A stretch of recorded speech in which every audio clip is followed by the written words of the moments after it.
Hello guys, আপনার ইনস্টাগ্রামের একটি নতুন আপডেট পেয়ে যাবেন। আপনারা যখন এখানে মেসেজ সেকশনে ক্লিক করে নেবেন এবং যে কোনো একটি ব্যক্তির চ্যাট এখানে ওপেন করে নেবেন এবং আপনারা যখনই সেই ব্যক্তির সাথে কোনো একটি এখানে চ্যাট করার জন্য এখানে টাইপ করে নেবেন, ঠিক তখনই এখানে বাম কোণে একটি পেন্সিল আইকন পেয়ে যাবেন। কিন্তু এই পেন্সিল আইকনটি কী জন্য দেওয়া হয়েছে কিংবা আপনারা এই পেন্সিল আইকনটিকে কিভাবে কাজে লাগাতে পারবেন তা কিন্তু আপনারা জানেন না। আপনারা যদি তা জানতে চান তাহলে আজকের এই ভিডিওটি আপনাদের জন্য। আপনাদের আজকে জানাবো যে আপনারা এই পেন্সিল আইকনটিকে কাজে লাগিয়ে বেশ কিছু কিন্তু ইন্টারেস্টিং কাজ আপনারা করতে পারবেন। তো কি সেই কাজগুলি তা জানার জন্য পুরো ভিডিওটি অবশ্যই দেখতে থাকুন। হ্যালো গাইস, আমি সৌরভ, আপনারা দেখছেন ইস্যুটেক। চলো শুরু করা যাক।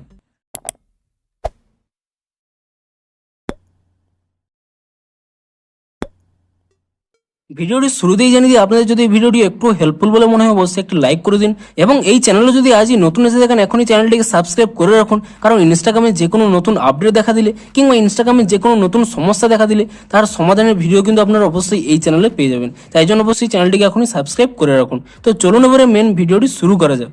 তো আপনারা যখনই কোনো ব্যক্তির চ্যাট ওপেন করে নিচ্ছেন এবং কোনো কিছু এখানে টাইপ করে নিচ্ছেন, সঙ্গে সঙ্গেই কিন্তু এখানে বাম দিকে একটি পেন্সিল আইকন পেয়ে যাচ্ছেন। তো এই পেন্সিল আইকনটি কি? এই পেন্সিল আইকনটি কিন্তু এখানে মেটা এআই এর তরফ থেকেই দেওয়া হয়েছে।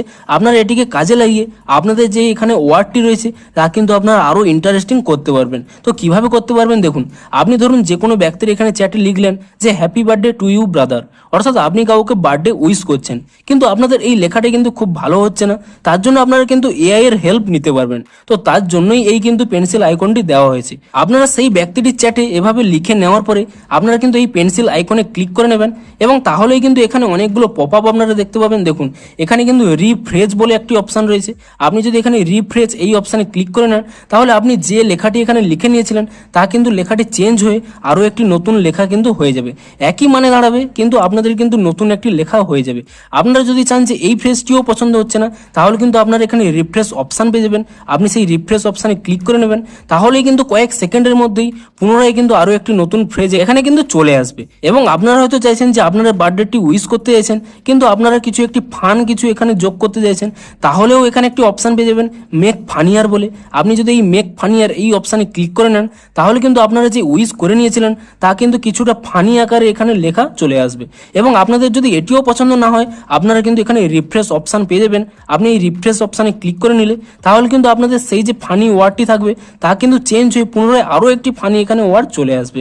এবং আপনারা এখানে যদি স্ক্রল করে নেন এখানে একটি অপশান পাবেন শর্টেন বলে, অর্থাৎ আপনি হয়তো অনেক বড় লিখে দিয়েছেন কিন্তু আপনি চাইছেন যে ছোট আকারের এবং মেন জিনিসগুলোই শুধু সেন্ড করতে, তাহলে আপনারা এখানে এই শর্টেন এই অপশানে ক্লিক করে নেবেন। এবং একইভাবে আপনাদের যদি এই ওয়ার্ডটিও পছন্দ না হয় আপনারা পুনরায় এখানে রিফ্রেশ অপশানে ক্লিক করে নেবেন এবং তাহলেও কিন্তু আরও একটি নতুন ফ্রেজ এখানে আপনারা দেখতে পাবেন। এমনকি এখানে যদি আরও এদিকে স্ক্রল করে নেন এখানে একটি অপশান পাবেন মেক সাপোর্টিভ, অর্থাৎ আপনি আপনার যে ওয়ার্ডটি এখানে লিখে নিয়েছেন সেই ওয়ার্ডের মধ্যে যদি সাপোর্টিভ ওয়ার্ড এখানে অ্যাড করতে চান তাহলে এখানে আপনারা মেক সাপোর্টিভ এই অপশানে ক্লিক করে নেবেন এবং তাহলেই আপনাদের সেই ফ্রেজটি এখানে চেঞ্জ হয়ে এখানে কিন্তু সাপোর্টিভ ওয়ার্ড এখানে অ্যাড হয়ে যাবে। এবং পুনরায় আপনাদের যদি এটিকে পছন্দ না হয় আপনারা এখানে পুনরায় এখানে রিফ্রেশ করে নিতে পারেন। এবং আরও একটি এখানে একটি অপশান পেয়ে যাবেন, এখানে আপনারা দেখতে পাচ্ছেন অ্যাড ইমোজিস বলে। আপনারা হয়তো কাউকে এখানে বার্থডে ইউজ করছেন কিংবা যে কোনো একটি কথা এখানে বলছেন কিন্তু আপনারা দেখতে পাচ্ছেন যে এখানে কিন্তু কোনো এখানে ইমোজি অ্যাড করা নেই, কিন্তু আপনারা চাইছেন যে এখানে ইমোজি অ্যাড করতে, তাহলে আপনারা এখানে একটি শেষে অপশান পেয়ে যাবেন অ্যাড ইমোজি বলে। আপনি সেই অ্যাড ইমোজি এই অপশানে ক্লিক করে নেবেন এবং তাহলেই আপনারা দেখতে পাবেন যে কয়েক সেকেন্ড এখানে লোডিং নেবে এবং কয়েক সেকেন্ড লোডিং নেওয়ার পরে তাহলেই আপনারা দেখতে পাচ্ছেন যে আপনাদের সেই ওয়ার্ডটির মধ্যে বিভিন্ন কিন্তু ইমোজি এখানে অ্যাড হয়ে গেছে।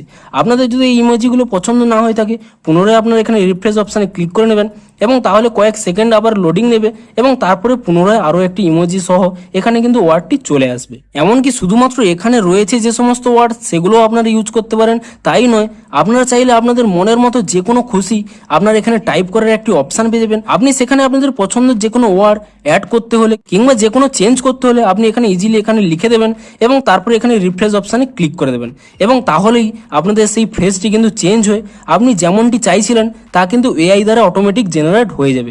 এবং অটোমেটিক এভাবে জেনারেট হয়ে যাওয়ার পরে তারপরে আপনারা কি করবেন, উপরে একটি অপশান পেয়ে যাবেন অ্যাপ্লাই বলে। আপনি সেই অ্যাপ্লাই অপশানে ক্লিক করে নেবেন এবং অ্যাপ্লাই অপশানে ক্লিক করে নেওয়ার সাথে সাথে আপনারা যে এখানে হ্যাপি বার্থডে লিখে নিয়েছিলেন সেই জায়গাটায় কিন্তু নতুন এই ফ্রেজটি কিন্তু অ্যাড হয়ে যাবে। এবং তারপরে আপনারা যদি এখানে সেন্ড অপশানে ক্লিক করে নেন এবং তাহলেই কিন্তু সেই লেখাটি কিন্তু এভাবে শেয়ার হয়ে যাবে। তো আপনারা যদি কাউকে উইশ করতে হোক কিংবা যে কোনো ব্যক্তির সাথে চ্যাট করতে চান সেই সময় কিন্তু আপনারা এই পেন্সিল আইকনটি ইউজ করে নিয়ে আপনারা কিন্তু আপনাদের লেখাটিকে আরও ইমপ্রুভ করতে পারবেন। এবং ঠিক তার জন্যই কিন্তু এখানে মেটা এআই তরফ থেকে এই ম্যাজিক পেন্সিল এই অপশানটি কিন্তু দেওয়া হয়েছে। তো আপনারাও নিচে কমেন্ট করে জানান যে আপনারাও এই নতুন ফিচার্সটি পেয়েছেন নাকি, এবং ভিডিওটি যদি একটু হেল্পফুল বলে মনে হয় অবশ্যই একটি লাইক করে দিন। দেখা হচ্ছে ইনস্টাগ্রামের আরও কোনো নতুন সমস্যার সমাধানের ভিডিওর সাথে কিংবা নতুন কোনো আপডেটের সাথে। Thanks for watching.